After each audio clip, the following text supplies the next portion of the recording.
तब मेरी पीठ का तो दर्शन कर पाएगा, परंतु मेरे मुख का दर्शन नहीं मिलेगा। पत्थर की नई तख्तियां। फिर यहोवा ने मूसा से कहा, पहली तख्तियों के समान पत्थर की 2 और तख्तियां गढ़ ले। तब जो वचन उन पहली तख्तियों पर लिखे थे जिन्हें तूने तोड़ डाला, वही वचन मैं उन तख्तियों पर भी लिखूंगा। सवेरे तैयार रहना और भोर को सीने पर्वत पर चढ़कर उसकी चोटी पर मेरे सामने खड़ा होना। तेरे संग कोई न चढ़ पाए, वरन पर्वत भर पर कोई मनुष्य कहीं दिखाई न दे, और न भेड़ बकरी और गाय बैल भी पर्वत के आगे चरने पाए। तब मूसा ने पहली तख्ती के समान 2 और तख्तियां गढ़ी, और भोर को उठकर अपने हाथ में पत्थर की वे दोनों तख्तियां लेकर यहोवा की आज्ञा के अनुसार सीने पर्वत पर चढ़ गया। तब यहोवा ने बादल में उतरकर उसके संग वहां खड़े होकर यहोवा नाम का प्रचार किया। यहोवा उसके सामने होकर यूं प्रचार करता हुआ चला, यहोवा यहोवा ईश्वर दयालु और अनुग्रहकारी, कोप करने में धीरजवान और अति करुणामय और सत्य, हजारों पीढ़ियों तक निरंतर करुणा करने वाला, अधर्म और अपराध और पाप का क्षमा करने वाला है। परंतु दोषी को वह किसी प्रकार निर्दोष न ठहराएगा। वह पितरों के अधर्म का दंड उसके बेटों वरन पोतों और परपोतों को भी देने वाला है।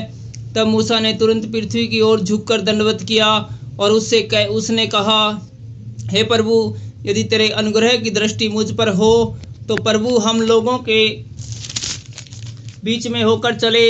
ये लोग हठीले तो है, तो भी हमारे अधर्म और पाप को क्षमा कर और हमें अपना निज भाग मान के ग्रहण कर। वाचा का दोहराए जाना। उसने कहा, सुन, मैं एक वाचा बांधता हूँ, तेरे सब लोगों के सामने मैं ऐसे आश्चर्य कर्म करूँगा जैसे पृथ्वी पर वो सब जातियों में कभी नहीं हुए, और वे सारे लोग जिनके बीच तू रहता है यहोवा के कार्य को देखेंगे, क्योंकि जो मैं तुम लोगों के लिए करने पर हूँ वह भयंकर काम है। जो आज्ञा मैं आज तुम्हें देता हूँ उसे तुम लोग मानना। देखो, मैं तुम्हारे आगे से एमोरी, कन्नानी, हित्ती, परिजी, हिब्बी, यबूसी लोगों को निकालता हूँ। इसलिए सावधान रहना कि जिस देश में तू जाने वाला है उसके निवासियों से वाचा न बांधना, कहीं ऐसा न हो कि वह तेरे लिए फंदा ठहरे, वरन उनकी वेदियों को गिरा देना, उनकी लाठों को तोड़ डालना और उनकी अशेरा नामक मूर्तियों को काट डालना। क्योंकि तुम्हें किसी दूसरे को ईश्वर करके दंडवत करने की आज्ञा नहीं, क्योंकि यहोवा जिसका नाम ज्वलनशील है वह जल उठने वाला परमेश्वर है।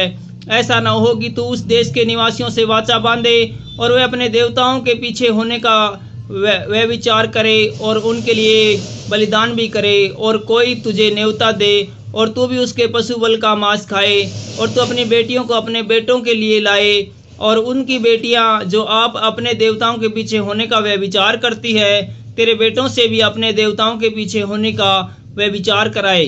तुम देवताओं की मूर्तियां ढाल कर न बना लेना। अखमीरी रोटी का पर्व मानना, जिसमें मेरी आज्ञा के अनुसार आबी महीने के नियत समय पर 7 दिन तक अखमीरी रोटी खाया करना, क्योंकि तुम मिस्र से आबी महीने में निकल कर आया। हर एक पहलौठा मेरा है, और क्या बछड़ा क्या मेमना तेरे पशुओं में से जो नर पहलौठों हो वह सब मेरे ही है। गधी के पहलौठों के बदले मेमना देकर उसको छुड़ाना। यदि तू उसे छुड़ाना न चाहे तो उसकी गर्दन तोड़ देना, परंतु अपने सब पहलौठे बेटों को बदला देकर छुड़ाना। मुझे कोई छुच्छे हाथ अपना मुंह न दिखाए। 6 दिन तो परिश्रम करना, परंतु 7वां दिन विश्राम करना, वरन हल जोतने और लवने के समय में भी विश्राम करना। और तू सप्ताहों का पर्व मानना, जो पहले लवे हुए गेहूं का पर्व कहलाता है। और वर्ष के अंत में बटोरन का भी पर्व मानना। वर्ष में 3 बार तेरे सब पुरुष इजराइल के परमेश्वर प्रभु यहोवा को अपना मुंह दिखाएं, क्योंकि मैं अन्य जातियों को तेरे आगे से निकाल कर तेरी सीमाओं को बढ़ाऊंगा।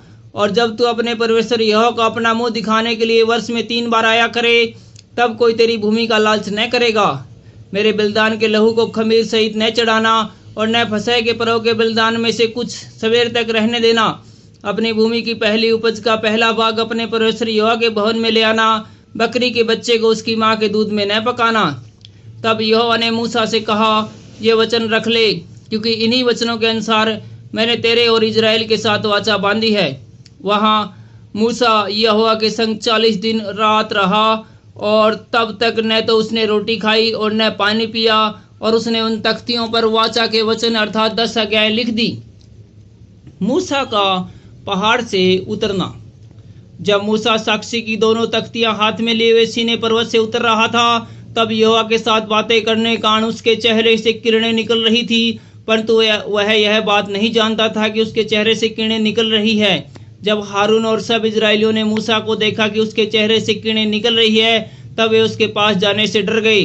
तब मूसा ने उनको बुलाया और हारून मंडली के सारे प्रधानों समेत उसके पास आया और मूसा उनसे बातें करने लगा। इसके बाद सब इजरायली पास आए और जितनी आज्ञाएं यहोवा ने सीनै पर उसके साथ बात करने के समय दी थी, वे सब उसने उन्हें बता दी। जब तक मूसा उनसे बातें न कर चुका, तब तक अपने मुंह पर ओढ़ना डाले रहा।